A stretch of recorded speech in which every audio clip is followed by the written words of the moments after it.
एक 19 साल की लड़की जिनका सपना था नर्स बनने का और अपने परिवार को सहारा देने के लिए। लेकिन 24 घंटे बाद जो खबर सामने आई उसने सबको सोचने पे मजबूर कर दिया। पर मनीषा की लाश जब खेतों में मिली इतनी बुरी हालत में थी कि आप सोच भी नहीं सकते हैं। जब पोस्टमार्टम रिपोर्ट सामने आया तो इतना खौफनाक था कि सुनकर रूह तक कांप गया। आज हम इस वीडियो में मनीषा की पूरी सच्चाई जानेंगे और उठने वाला उन सवाल तक भी पहुंचेंगे जिनका जवाब आज भी हरियाणा की जनता खोज रही है। मनीषा जो थी वो हरियाणा के भिवानी जिले के लक्ष्मण गांव की रहने वाली थी। पर 11 अगस्त 2025 को मनीषा रोज की तरह प्ले स्कूल पढ़ाने के लिए गई क्योंकि वो एक टीचर थी।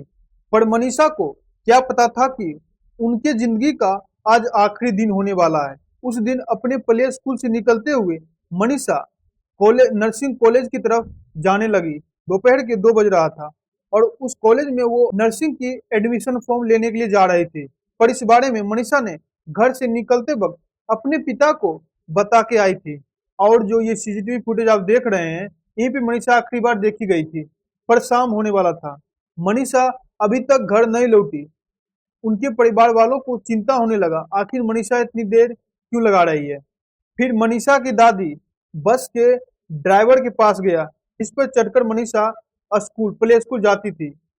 उस ड्राइवर से पूछा तो उस ड्राइवर ने बोला, हाँ मनीषा ने बोली थी कि वो स्कूल से कॉलेज जाएगी एडमिशन फॉर्म के लिए, इसलिए थोड़ा लेट हो सकता है। लेकिन शाम को 4-5 बज गया पर अब भी मनीषा घर नहीं लौटी।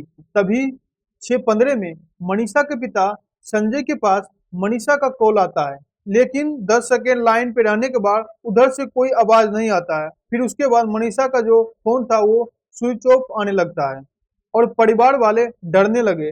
आखिर मनीषा किस हालत में होगी और कहाँ होगी। तुरंत ही बिना देर किए मनीषा के पिता ने बस पकड़कर सिंघनी के आइडियल इंटरनेशनल कॉलेज पहुंचा, जहां पे मनीषा नर्सिंग की फॉर्म लेने के लिए गई थी। लेकिन जब संजय स्कूल के सिक्योरिटी गार्ड से मनीषा के बारे में पूछता है तो वो इनकार कर देता है। उसके बाद वो स्कूल के रिसेप्शन पे गया, उससे पूछा तो वहां भी सेम जवाब मिला। संजय ने एक चीज नोटिस किया, जो रिसेप्शन पे 3 लोग थे वो तीनों शराब पी रखे थे। जब संजय दोबारा पुलिस वाले के साथ कॉलेज पहुंचा तो कॉलेज के स्टाफ ने सीसीटीवी फुटेज दिखाने से मना कर दिया। आखिर ऐसा उसने क्यों किया। फिर संजय ने अपने चाचा के साथ लाहाड़ू पुलिस स्टेशन पहुंचा और पुलिस वाले से कंप्लेन दर्ज करने के लिए बोला। लेकिन पुलिस वाले कंप्लेन लेने की जगह मनीषा के पिता को ये बोल के टाल दिया कि मनीषा किसी के साथ भाग गई होगी या फिर अपने दोस्तों के साथ घूमने गई होगी और वापस आ जाएगी। ये देखकर संजय पुलिस स्टेशन से अपना घर वापस आ गया। ये दिन फिर सुबह 12 अगस्त को संजय उसी पुलिस स्टेशन पहुंचा जहां से उसका कंप्लेन फाइल नहीं किया था। पहुंचने के बाद वहां पे सारा दिन बीत जाने के बाद 5:30 पे उनका कंप्लेन लिया। अगले दिन 13 अगस्त को संजय को पुलिस स्टेशन से एक कॉल आता है। कॉलेज से लगभग 1 किलोमीटर दूर एक लड़की का डेड बॉडी मिला है, जिसकी पहचान करने के लिए उसे यहाँ आना होगा। संजय बिना देरी किए वहां पे पहुंच गया। पहुंचते ही संजय ने जैसे डेड बॉडी को देखा तो उसका पैरों तले जमीन खिसक गया। बॉडी का कंडीशन जो था ऐसे हालात में था कि आप देख भी नहीं सकते हैं। मनीषा का चेहरा पूरी तरह से डिकम्पोज हो चुका था। ऐसे लगता था कि जैसे उस पे कोई केमिकल डाल दिया हो। उसके दोनों आंखें गायब थी। मनीषा का जो गर्दन था ऑलमोस्ट गायब थी, कुछ हिस्सा बचा हुआ था और ये आग की तरफ फैल गया। मनीषा की बॉडी जो देखा उसके मन में एक सवाल हरदम रहा कि आखिर इसके पीछे जिम्मेदार कौन है।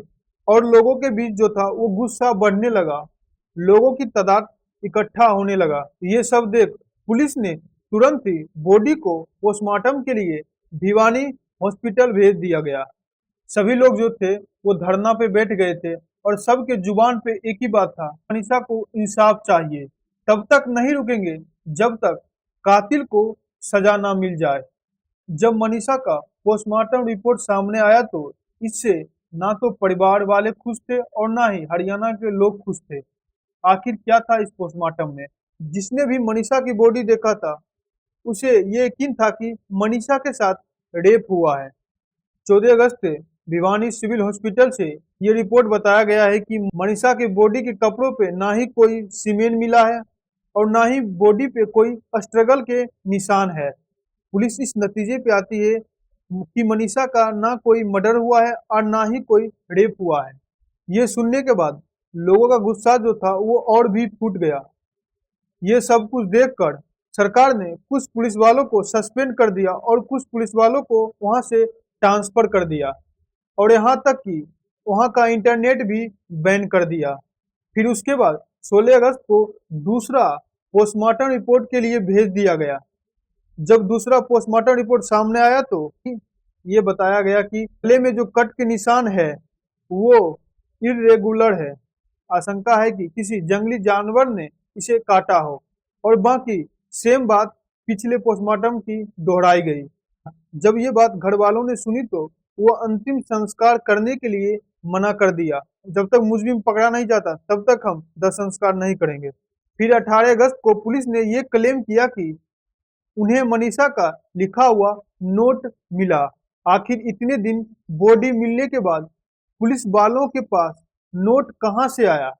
और एक दिन बाद हरियाणा के सीएम से ट्वीट आता है कि इस केस को सीबीआई को सौंप दिया जाएगा और एम्स में तीसरा पोस्टमार्टम रिपोर्ट होगा। जब पुलिस को 13 अगस्त को ही बॉडी मिला था तो 5 दिन बाद उसके पास नोट कहां से आया? और जो नोट में लिखावट था वो देख के ऐसा लग रहा था कि जैसे कोई आराम से लिखा हो। उसके बाद इस केस को कैसे घुमाया गया सो देखिए।